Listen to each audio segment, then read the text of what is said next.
And okie dokie, not too shabby whatsoever. Wonderful start. And now that we've gone to this point, unless something goes horrifically wrong, which, you know, totally possible, very, very doable. Done it before and I'll do it again. But, you know, barring any terrible circumstances here, we should be fairly good to go until post-lair. Generally, just Frozen Ramparts and Ozuku's armor does a pretty decent job of keeping you in one piece. So let's hopefully make that supposition into a reality. Oh my gosh, plate armor with cold resistance, willpower, and regen? Well, might have to try to make that work. The chances of us casting an army that heavy, very, very low. Even trying to wear that with only 9 strength is potentially a bit of a non-starter, but that is a very, very nice pair of plate armor. Especially hard to say no to.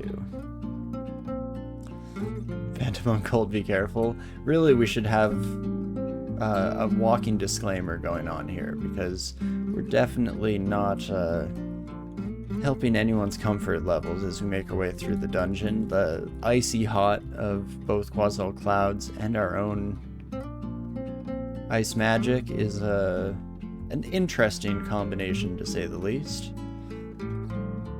You know, I'm kind of stuck in a state of flux here. Do we wish to pivot hard, go a bit more melee-centric than I was originally intending?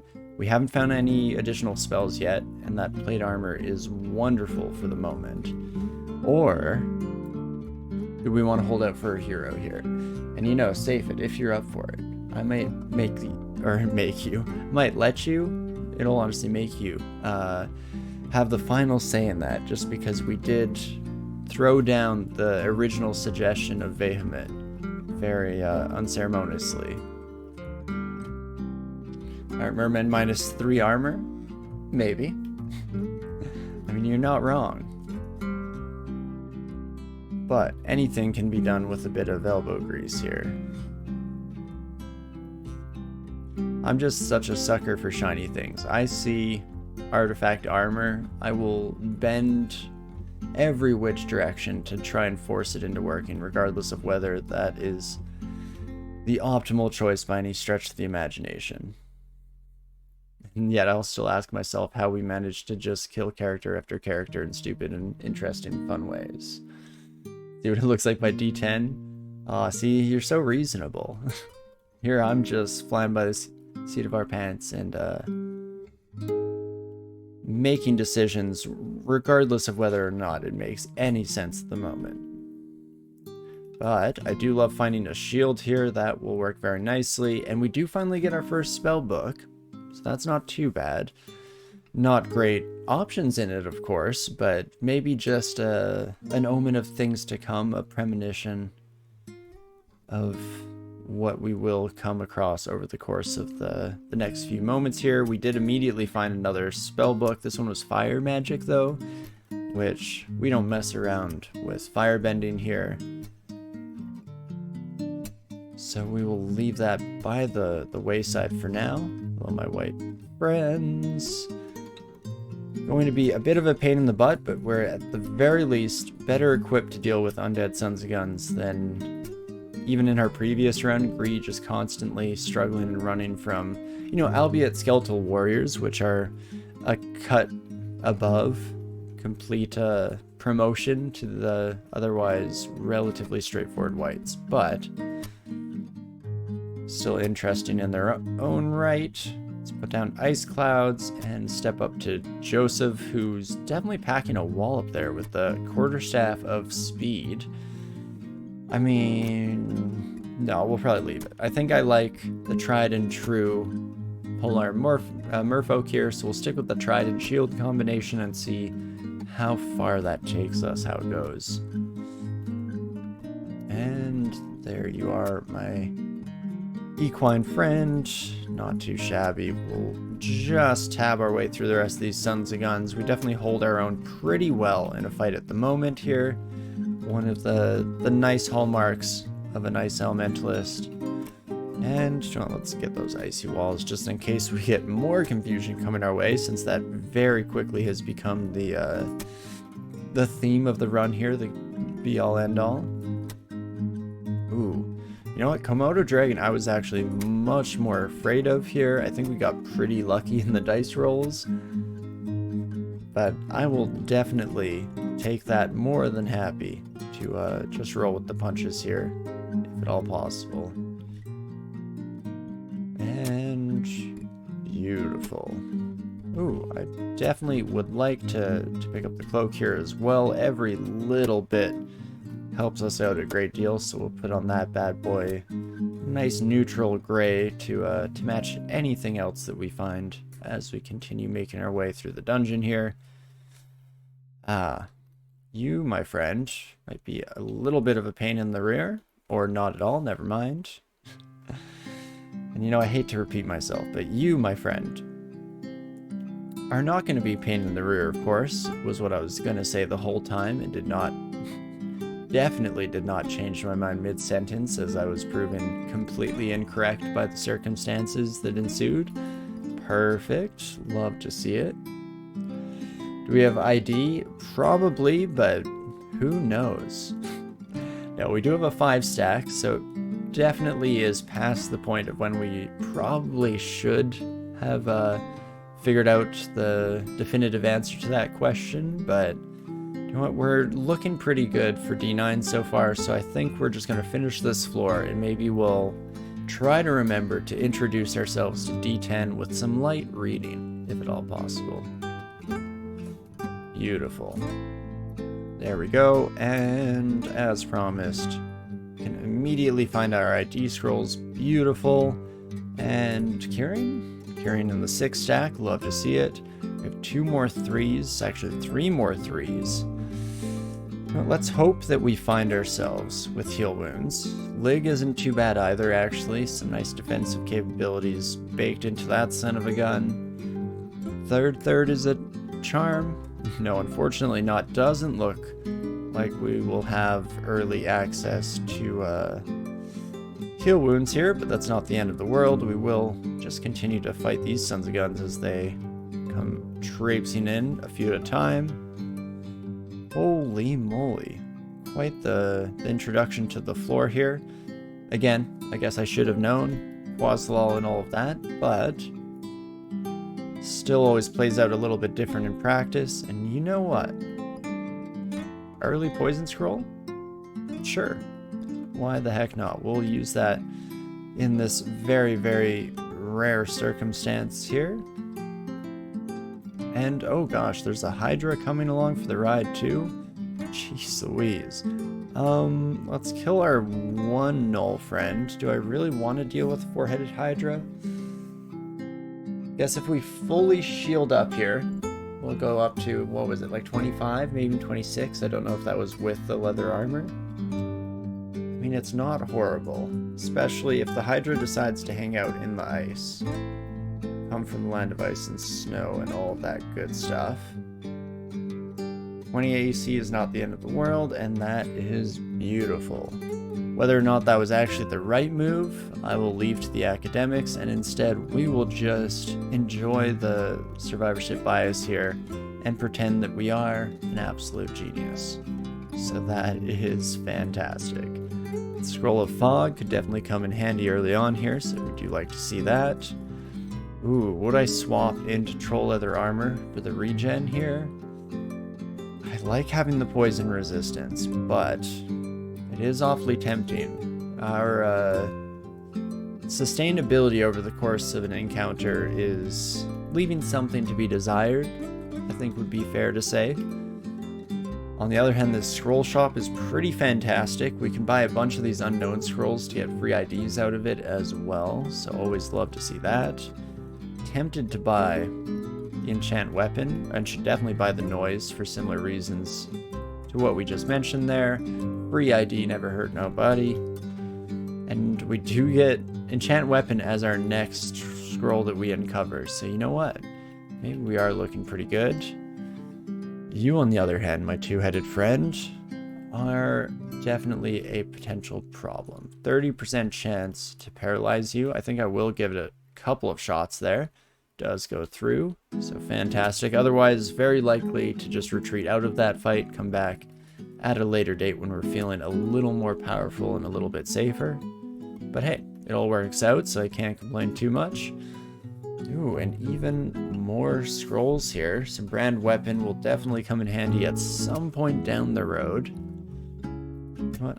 I'll buy ID and another vulnerability, or rather, our first vulnerability. And potions of degeneration can hit the dirt, probably invulnerability, but we'll make an act of appealing to its better sensibilities for now, and we'll leave that bad boy around. And I think I just buy this artifact robe. Let's see what it does. Robe of abstinence, fire resistance, and arch magi. Probably not what we're looking for here. At least not unless we happen to get especially lucky with some spellbooks in the very near future, which is in no way, shape, or form guaranteed. So we'll have to see how that all shakes out as we come across a very early treasure trove. And additionally, we can kind of just kite the ever-living crap out of these sons of guns using the deep water to our advantage. Try growing a tail next time, folks. 14 potions of heal wounds to function that treasure trove. I mean, I hate to be a naysayer here, but I do not believe that is going to be happening in this run. Definitely not anytime soon at the very least. So leave that bad boy alone for the moment here. And let's just keep blitzing our way through the rest of the regular dungeon, shall we? Not quite as scary as the two-headed buddy, even though the Cyclops are super strong at this stage in the game. At least they're hitting a little slower, you know, just hitting once at a time with large rocks and not the end of the world. Holy moly, and we're just breezing through here for the moment. Definitely go full defense mode as we hit all of the caps we just set as well. That is beautiful. I think it is probably past time that we started training some fighting, especially with just how much we've been relying on melee combat. It's pretty wild that I haven't thrown anything there yet, and we're somehow not already dead. And what else? I guess some invocations wouldn't hurt. Get a bit more power going, especially as our abilities are fully coming online here. I would like to get Elemental Force at the very least. When thunderclouds are around, you can get some pretty ridiculous things going on. And how much damage do you deal while you're invisible? I know it's more. We're just gonna go for it. Try to kill you, my friend. Don't die to a large rock. Just barely. Holy moly. And you know what? We'll come back to D12 later. Wouldn't that be nice? Okie dokie. So, we're probably ready for Lair now. I guess Orc probably wouldn't be too bad with this combination. It all depends on the layout for both of these. Especially Lair always gets a little bit tricky because if it's filled with trees, then that puts us in a bit of a rough spot to try and navigate and work out. But see, yeah, this is pretty optimal Orc 1 layout here. Don't mind that whatsoever. And we'll just pop in here. You know what, yeah, you're standing on ice. No real issues. Oh, hello, another Cyclops friend. How do you do? And that should be this entire floor. I mean, pretty smooth, all things considered. I think I will hold off for Orc 2 for just the moment here. It's where things generally can pick up pretty dang quickly. So we'll play it on the safe side at the moment.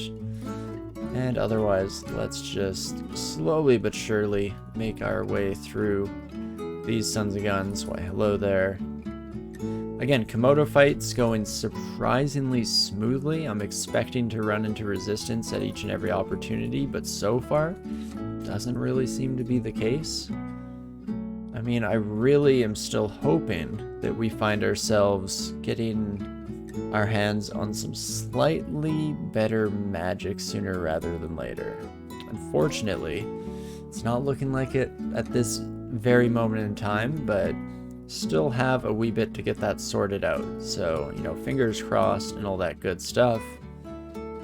Oh, wait a second. We did get some spells. We are also held, which is not great. What did we get? Lahudib's Crystal Spear, Stone Arrow, and Animate Armor, I think was on that list too. I know we could check by just coming in here, but sometimes you gotta, you know, test your own mental faculties just a little bit.